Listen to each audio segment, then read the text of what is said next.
अपने पसंदीदा शो के फुल एपिसोड देखने के लिए अभी डाउनलोड करें दंगल play app.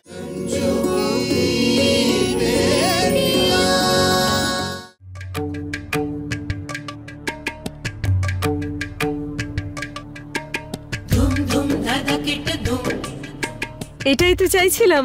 Thank you. And I am done.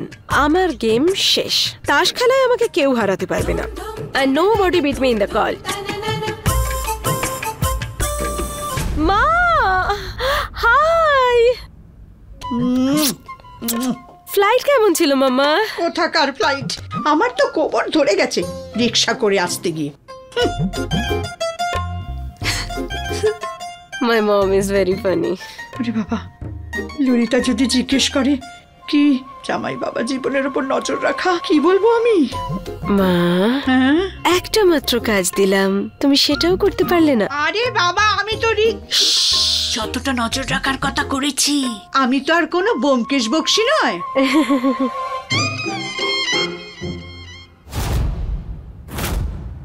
এ আবার কি? মা, ডোন্ট টেল মি যে ফুচকাওয়ালাকে এখানে এনেছো। হাউ চিপ ইউ আর মা, তুমি প্লিজ। ললিতা, আমি না ওকে তোর পার্টির জন্য এনেছি। সত্যি। ও আমার পার্টিতে কি করবে? এই ফুচকা দিয়ে না তোর পার্টি না খুব খুব খুব দারুণ সুন্দর হয়ে যাবে। আরে দারুণ হয়ে যাবে।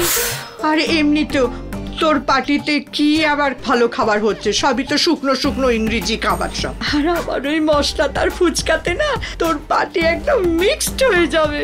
এত মশলা মশলা মশলা হবে না যে তোকে আমি কি বলি, এত টেস্টি খাবার হবে না, সত্যি বিশ্বাস কর। Excuse me, my mom is little funny. আরে আন্টি, এটা হাই ক্লাস পার্টি। এখানে আপনার ওই ফুচকা নয়, স্যান্ডউইচ, বার্গার, পিৎজা এই সব চলে। তোমাদের কি মনে হয় এটা কি কোনো সাধারণ ফুচকাওয়ালা? আরে এ না 5 স্টার হোটেলে বড় বড় লোকেদের গোল গোল ফুচকা খাওয়ায়, যাতে কেউ সন্দেহ করে না। সেই জন্য ওকে আমি পায়জামা পাঞ্জাবি পরিয়ে এনেছি, ব্যাস। আর 2 মিনিটেও যখন পোশাক পাল্টাবে না, তখন তোমরা বুঝবে। হ্যাঁ, কি মনে হচ্ছে না একদম হাই ক্লাস ফুচকাওয়ালা? Girls please excuse my mom. আজ ভেবে নাও থিম পার্টি হচ্ছে, and the theme is street food, তাই না মা? Theme party? Theme party? এখন আবার এটা বলো না যে তোমরা থিম পার্টি মানে জানো না। হ্যাঁ জানি তো থিম পার্টির বিষয়, কেন জানবো না? আমরাও হাই ক্লাস। মামা তাড়াতাড়ি চলো, ঠাম্মা জামা কাপড় গোছাচ্ছে। বুলবুল দাঁড়া, তোরা সব এখানেই থাক, আমি মায়ের সঙ্গে কথা বলে আসছি। এই বাড়িতে আমি আর একটা দানাও খাবো না। আমি আর এই বাড়িতে এক মুহূর্তও থাকবো না। ঠাকুমা, আমি তোমায় যেতে দেব না। হয়েছে, অনেক হয়েছে। আরে ঠাকুমা, কি করছোটা কি? আরে কি শুরু করেছিস কি?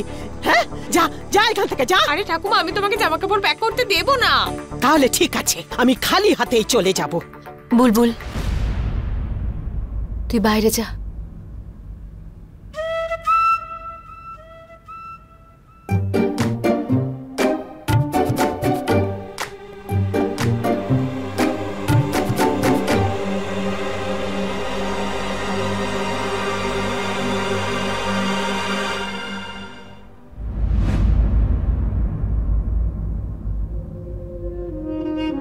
মা, আপনি কেন করছেন এরকম? এটা তো আপনার নিজের বাড়ি। নিজের বাড়ি ছেড়ে দিয়ে আপনি কোথায় যাবেন? যে বাড়িতে আমার ছেলের অপমান হয়, সেই বাড়ি আমার কি করে হয়? আমি এই বাড়িতে কিছুতেই থাকবো না, আমি চলে যাব। আরে মা, কোথায় গেল আমার জুতোটা? আমরা ঠাম্মাকে এত রেগে এর আগে কখনো দেখিনি। মনে হয় ঠাম্মা চলে যাবে। টিয়া, চল আমরা বাজি ধরি, একটা করে চকলেটের। ঠাম্মা না কোথাও যাবে না। মুস্কান দিদি, মনে হচ্ছে তুমি এবার শর্ত হেরেই যাবে। টিয়া, আজ অব্দি তো আমি কোনোদিনও হারিনি। তোর মনে আছে তো, তুই আমাকে কতগুলো চকলেট খাইয়েছিলি।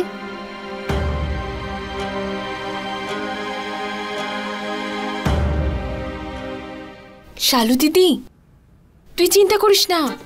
এই দেখ, আমি ঠাকুমার জুতোটা চুরি করে নিয়ে এসেছি। ঠাকুমা তো এটা ছাড়া কোথাও যাবে না, তুই দেখে নিস। মা,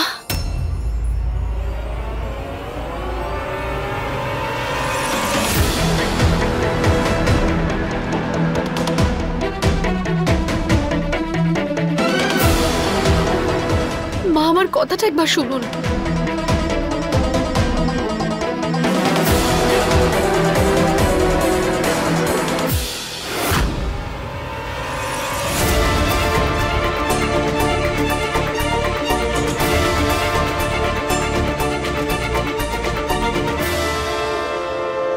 ঠাম্মা, ঠাম্মা, তোমাকে ছাড়া আমরা থাকতে পারবো না।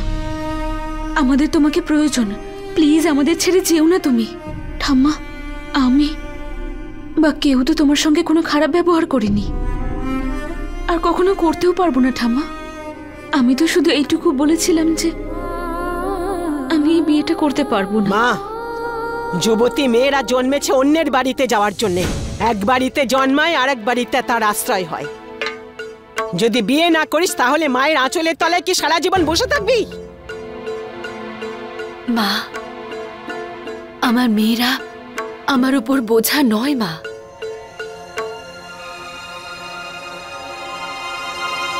না, বোঝা হয়ে তো বসে আছি আমি।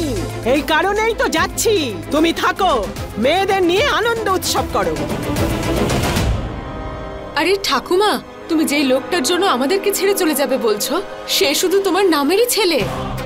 এত বছর কি সে তোমার কোনো খোঁজ খবর নিয়েছিল? 14 বছর হয়ে গেল, আজ সে তার মধ্যে হঠাৎ করে এসে এত বড় একটা কাজ করে চলে গেল। বুলবুলি, তুই যাকে বাইরের লোক বলছিস না, সে তোদের বাবা হয়। রক্তের সম্পর্ক তোদের সাথে আমার সাথেও। কিন্তু ঠাকুমা, তোর কথা বলাটা দরকারি। আমি তো কথা বলছি।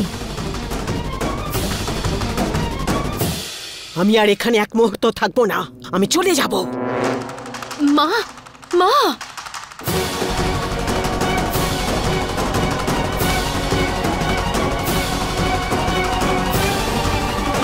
দেখলে, বলেছিলাম না ঠাম্মা চলে যাবে। দরজা পর্যন্ত পৌঁছেও গেল। কিন্তু টিয়া, ঠাম্মা এখনো দরজার উপরে যায়নি। মা যাবেন না।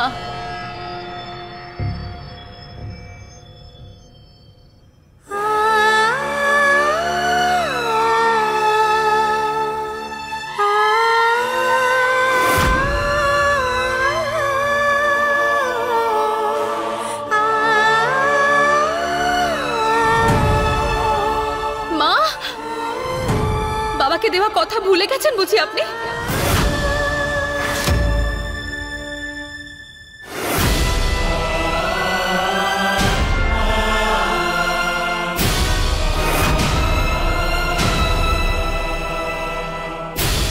ভগবান না করে তোমার কিচ্ছু হবে না। গুড্ডুর মা, আমি জানি আমার যাবার সময় হয়েছে, আর এই অসুখটা তো শুধু একটা নিমিত্ত মাত্র। আমার শুধু একটা ব্যাপারেই দুঃখ যে তোমার ছেলে আমাকে যা কষ্ট দিয়েছে সেটা মনে নিয়েই যাচ্ছি। এসব কেন বলছো? তোমার মুখে এরকম উল্টো পাল্টা কথা আমি শুনতে চাই না।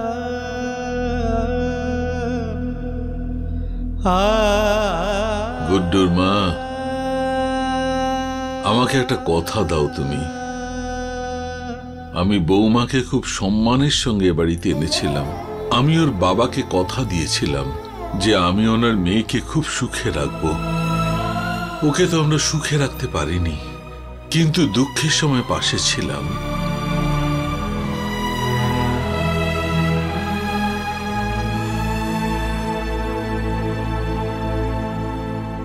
তুমি আমাকে কথা দাও, আমি যাবার পরেও তুমি বৌমার বাচ্চাদের সঙ্গেই থাকবে।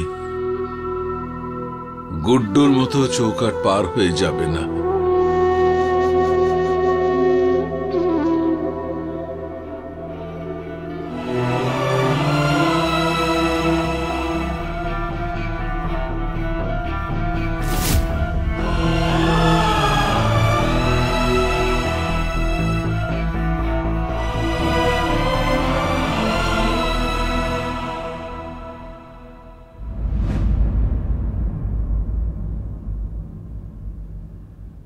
হ্যাঁ বৌমা, সমস্ত কথা আমার মনে আছে। আমি ওনাকে কি কথা দিয়েছিলাম, আমি কখনো তোমাদের সঙ্গ ছাড়ব না। সেই জন্য তো মুখ থুবড়ে তোমাদের সাথে পড়ে আছি। আর যতদিন বেঁচে থাকবো তোমাদের সাথেই বাঁচবো আর তোমাদের সাথেই মরবো। ঠাম্মা, আমার প্রিয় ঠাম্মা। বৌমা, তুমি যদি এই শান্তি দেবীকে শান্তি দিতে চাও তাহলে এদের সকলের আগে বিয়ে দিয়ে দেবে। ওদের সকলের যদি ভালো মতো বিয়ে হয়ে যায় তাহলে শান্তিতে মরতে পারবো। মা, আপনার মনে আছে তো বাবা আপনাকে কেন এই কথাগুলো বলেছিলেন?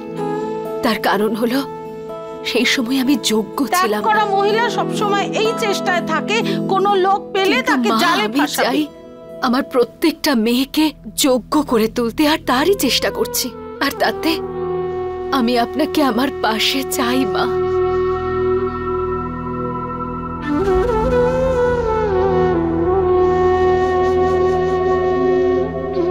ও